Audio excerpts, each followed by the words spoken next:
Pageant season na naman. At syempre, this look I'm doing for Aya will make her stand out even if she is surrounded by other beautiful ladies, candidates man, or other queens. I'd like to call this look as seductive, classic look of Kim Kardashian, and let me show you on how to achieve Kim Kardashian makeup look on Asian Beauty.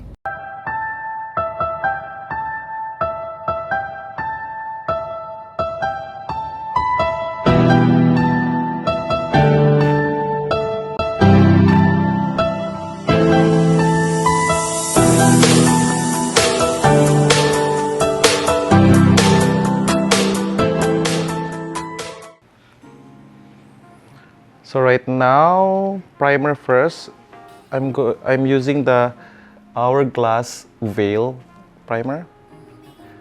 So basically, I'm putting it on the surface that really produce more sebum. So it's really control the production of the oil. So it will make the makeup last longer.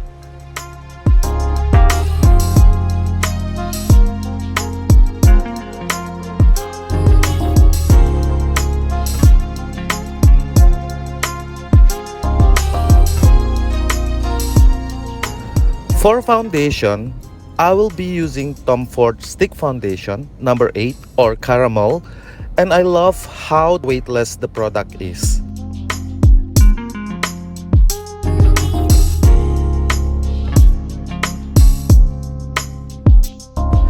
Make sure the under eyes are fully covered with foundation or concealer. I especially like this foundation because it seamlessly covers the skin and hides small bumps and marks.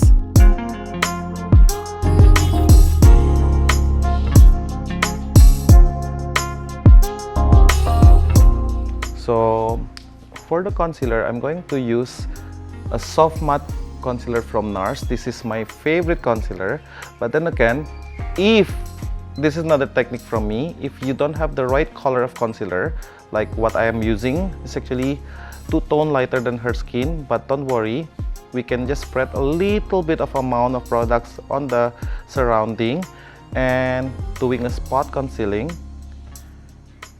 and then you can reapply the foundation again to cover the concealer and to make it seamless.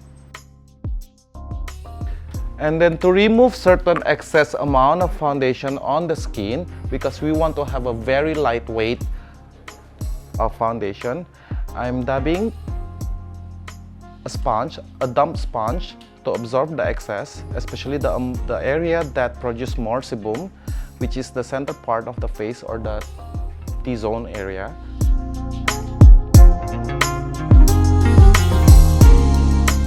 And as you guys know, that my philosophy as a makeup artist to make the makeup last really longer is primer and loose powder, because the loose powder will set the entire makeup and support the entire makeup whole day long. But since we want to achieve a very glowing finish, like a skin-like finish, so I have to change a little bit of steps. I'm going to spray a fixer right away.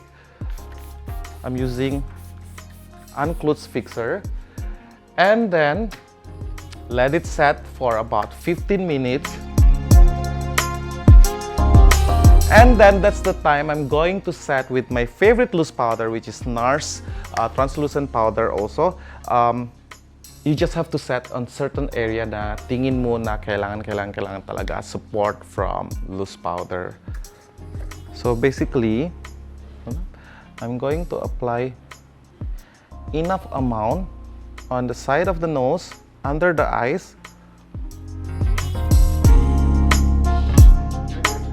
a little bit under the lips or corner of the lips where normally the makeup will crease. So basically you just want to set and let the foundation stay in place.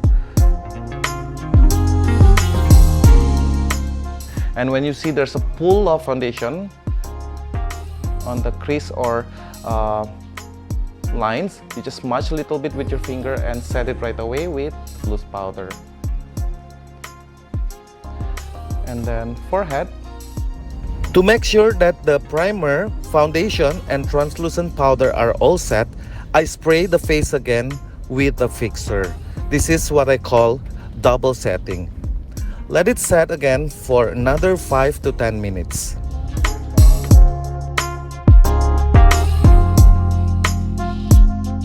For highlighters, because we want to give a very glowing, nice glowing skin, but not over the top, because it's gonna be a stage makeup, but yet HD TV camera will be used later on the final of. So I'm using resin, the glow to glass powder palette from Teviant. So a little bit under the eyes and highest part of the cheekbone, and a little bit under the brow bone, socket of the eyes.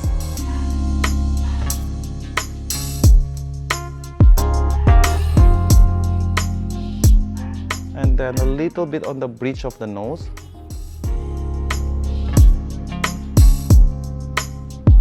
Cupid bow. And I'm using the blurring powder, which is on the upper pan of the same palette, on the inner corner of the eyes to brighten up the eyes, because this is what I call brightening and blurring powder, so it's like an instant Photoshop. And to have double protection on the entire skin, I'm going to apply Velvet Matte Skin of Makeup Forever.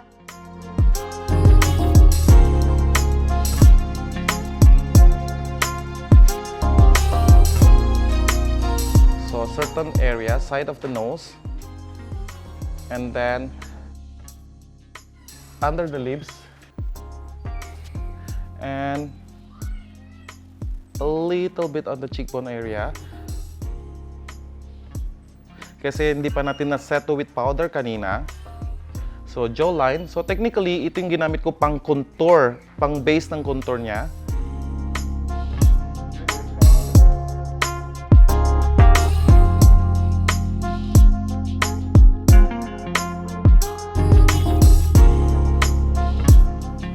So instead of using a contour powder or bronzer, I'm using a velvet matte finish powder foundation to contour it. Especially if you do a TV makeup, you want to make everything seamless and it shouldn't be too thick or too heavy on the skin. So temple of the head, forehead also. And then a little bit on this side also.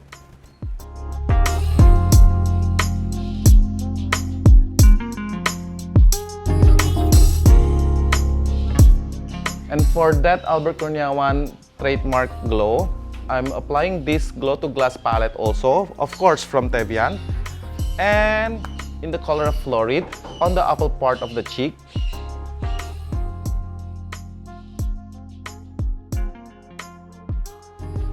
This is worked very well under the blush on or before you apply the blush on, because this is gonna give you those natural pinkish undertone finish on the face.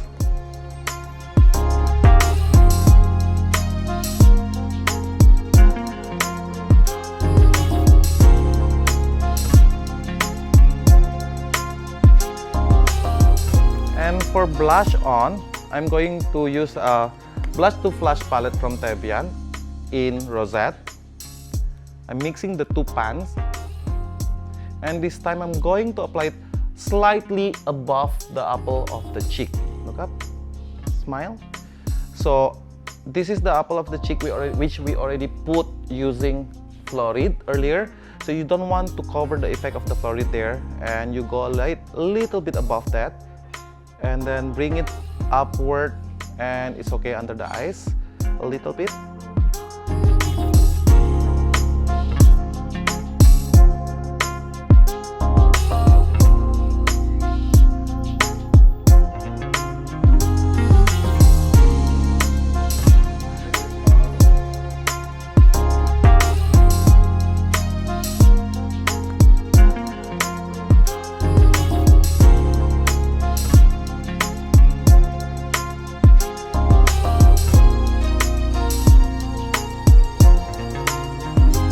contour the entire cheekbone, I'm going to use a darker color of blush on, which is from Dated Dust palette from Teviant. So instead of using bronzing powder, I'm using a blush on to contour and blend to the rosette that we applied earlier.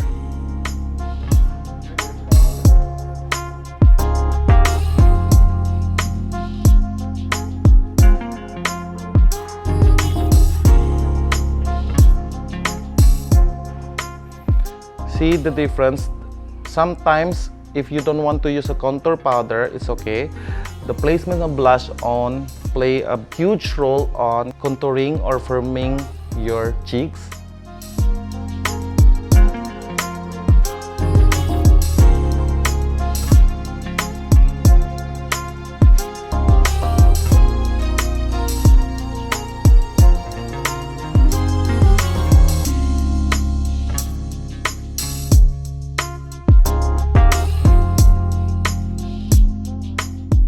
Now for the eyes, I'm going to start by contouring the entire eyes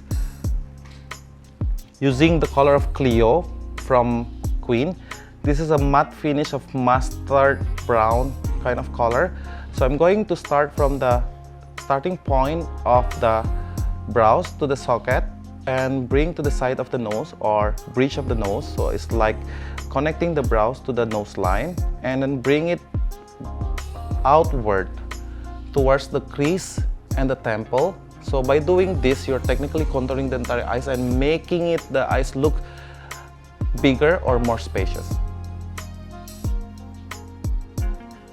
Now you'll see a slight difference because we just want to have a little of change, but a little bit of contour, but technically shouldn't be very obvious. If you notice, it's hard to really notice. That's why I super love this Clio or a mustard brown of color.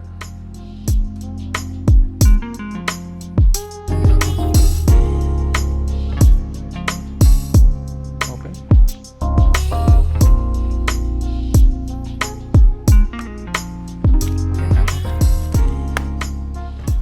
And I'm going to make the contour a little bit more prominent using a smaller brush of blending brush, small size. I'm using, this is in Hakuhodo J5523.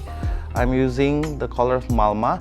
It's a color of dark, deep chocolate brown, matte finish on the crease area. To make your life easier, the entire outer half of the eyelid.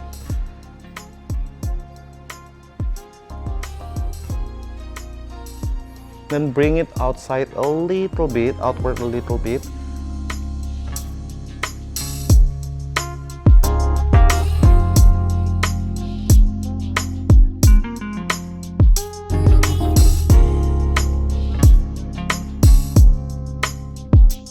So next, I want to make the eyes a little bit glamour. So I'm using Papi from Señorita palette also. Using a ponytail brush, this is from Hakuhodo. Look straight. I'm applying on the crease area, but while the eyes open, so you literally can place it on the right placement. This is a very good technique, especially if you have hooded eyes. So you just have to apply the eyeshadow while your eyes open so that you know kung saan tamang placement. And you just blend the edges because you want to make it softer. And using the same brush, I'm going to brush a little bit on the outer part of the lower eyes to connect with everything that you've done on the upper eyeshadows. This is just to open up the eyes a little bit more.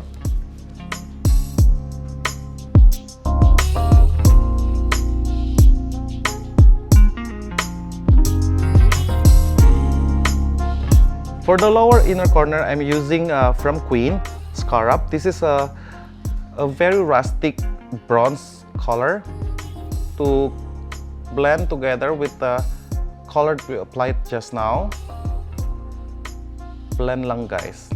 And then a little bit also on the upper eyes.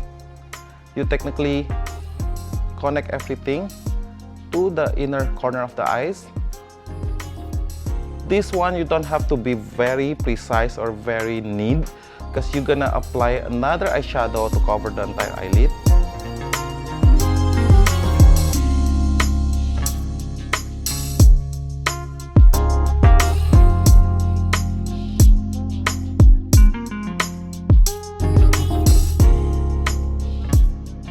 To add a little bit more texture, I am using Stiletto from Horus Multichrome palette of Teviant on the center part of the eyelid.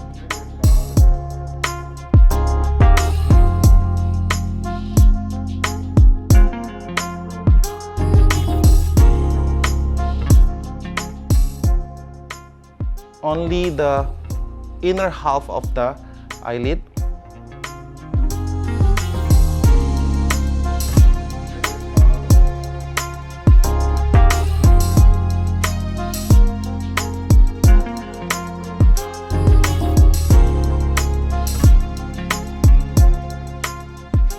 This is the color Stiletto I like to put in any eyeshadow base because it literally gives extra texture on the eyes.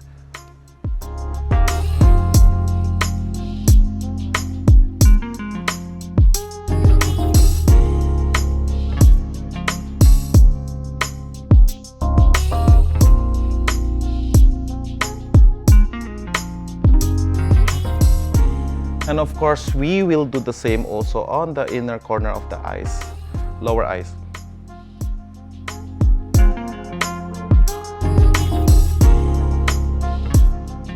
Then bring it to the corner also.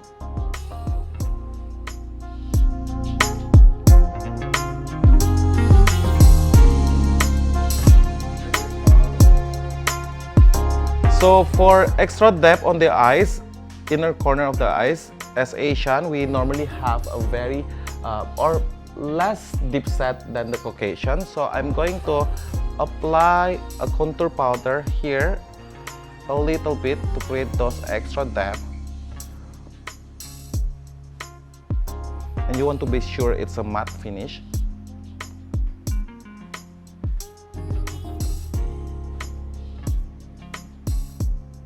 And of course, next is my favorite part, which is the eyeliner. I love eyeliner, any form of eyeliner. So first, I'm going to use a pencil liner from Teviant in Termagen.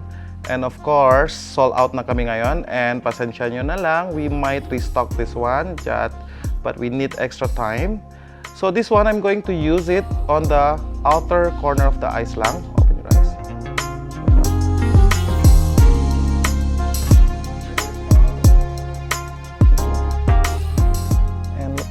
A little bit on the inner corner of the lash line. Hindi ko ibuo. I will not make a full line on this one. And then extend a little bit. Look straight. And then using a smudging brush, I'm going to smudge the line. Close your eyes. A little bit so that we'll have a soft edges.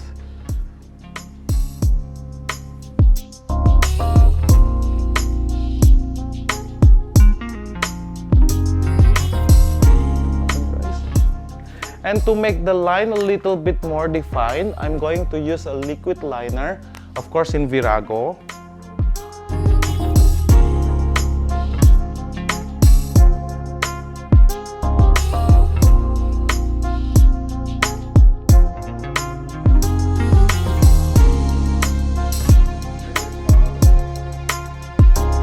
And then, of course, a little bit of extension on the inner corner.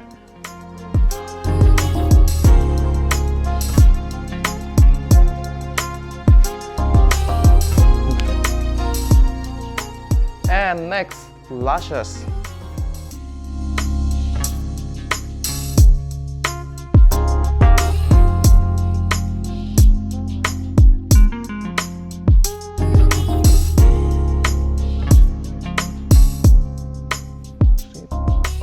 So I'm going to use Teviant mascara.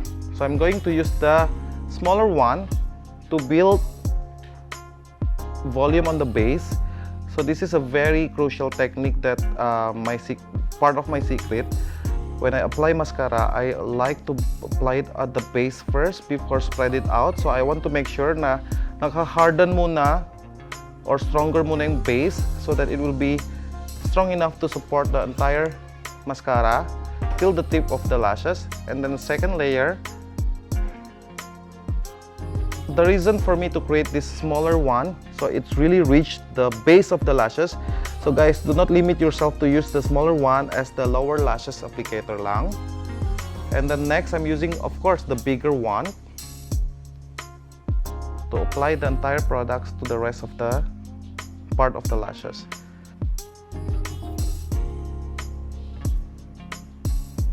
Teviant mascara can really make your eyes up and lift up, your lashes up and lifted and stay like that the entire day.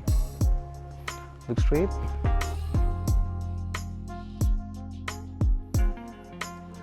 So this one, doing the same technique also on the lower part of the eyes.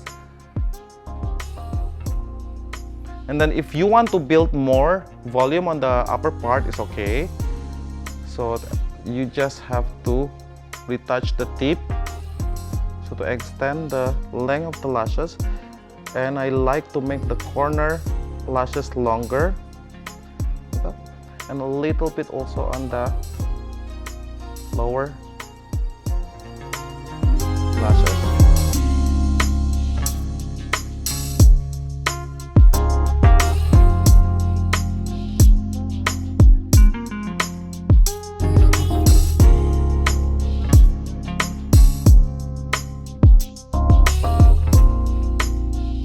And now I'm going to retouch a little bit stiletto. Close your eyes. And just on the highest part of the eyelid to make it more intense, or basically the highest point of the eyelid, so it bounces better light. And then a little bit of heirloom, which is a transparent kind of glitter.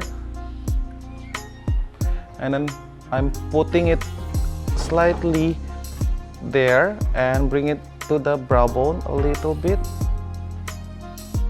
So for lipstick, I'm going to do a lip liner muna to frame up the lips. So I'm going to make the lips a little bit pout on the cupid bow area, but keep the size on the corner of the lips. And then I'm using the MAC lip pencil in Bold Bear.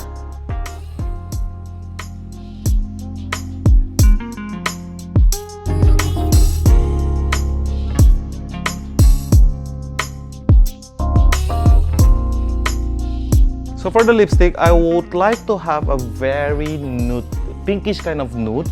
So I'm using Lay from Teviant Lip Spell. So this is very nice kind of nude, because for me, I like a nude that really giving a glow to the skin. Kahit for morena or mestiza or fair skin, look at it.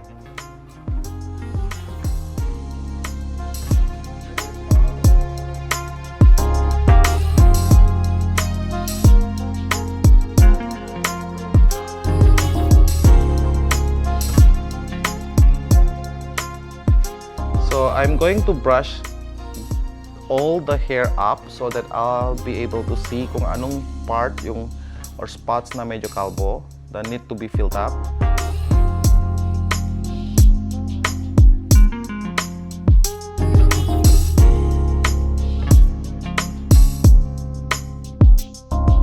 So now that I've seen the shape, the real shape of and the amount of hair on the brow, I'm going to use or outline the eyebrows using eyebrow pencil or Browmate of Teviant. So I'm going to outline. And then I'm filling it up, everything with eyebrow duo. So I'm using the lighter color on the inner part of the brows first, and then the outer corner using the darker color.